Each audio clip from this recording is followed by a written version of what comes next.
Hey everyone, welcome back to my channel. My name is Hailey with Hailey Stitches, and today I'm going to show you how to assemble clue number 3 of the Puzzle Mystery Quilt by Cotton Cuts. I am doing the small Puzzle Mystery Quilt, and the colorway that I chose is Nadia. This block was really fun to put together, and it goes together super quick, so let's get started. The blocks for clue 3 look like this, and we're going to make 2 identical blocks. The fabric that we're using for clue 3 will be 2 triangle fabrics in fabric F and A, and then there will be 3 squares in fabric A, D, and E. The first step will be to sew together a square D with a square E. So we're going to place these right sides together and use a 1/4 inch seam allowance to sew these together. Once they are sewn together, you're going to press towards the D fabric. And once this unit is sewn together, it ends up looking like this. We are going to make 4 of these units. After you make 4 of these blocks, you're going to place 2 of them together in a 4-patch pattern like this. And we are going to sew these together with a 1/4 inch seam allowance to make our 4-patch block.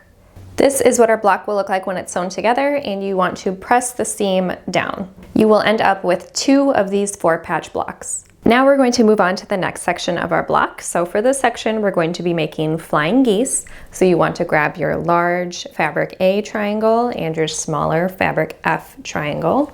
We're going to place 1 triangle on the larger triangle and sew along this line with a 1/4 inch seam allowance. After you've sewn it together, you want to press towards the F fabric. This is what the flying geese unit will look like after that step. And then next, we just want to add the second triangle. So we're going to repeat the same process by sewing together on this line. And then once it's sewn together, you'll press again towards the F fabric. And this is what our flying geese unit will look like when it's finished. You'll want to make 4 of these units.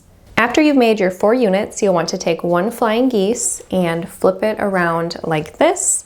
And then you're going to take your fabric A fabric and place it on the left side of the flying geese. And we're going to sew these fabrics together with a 1/4 inch seam allowance. This is what that unit will look like when it is all complete, and make sure you press towards the fabric A square. Make 2 of these units. Next, we want to take our 4-patch and our flying geese, and we're going to sew them together like this using a 1/4 inch seam allowance. After you've sewn these together, you want to press in towards your 4-patch unit. This is what the unit will look like when it is all sewn together. Make 2 of these units. Now we will sew together our 4-patch and flying geese unit and our flying geese unit and square unit. We'll sew this together with a 1/4 inch seam allowance, and when we press, we'll want to press down towards the 4-patch unit. This is what our block looks like when it is all done, and you'll end up with 2 of these blocks to finish out clue number 3. I hope today's video helped you put together clue number 3 of the Puzzle Mystery Quilt by Cotton Cuts. If you're participating in the Olympia Puzzle Mystery Quilt, I would love to know what colorway you're doing, so let me know in the comments below. If you liked today's video, please give it a thumbs up, and if you want to see more videos just like it, please subscribe to my channel. I'll see you all next time. Bye!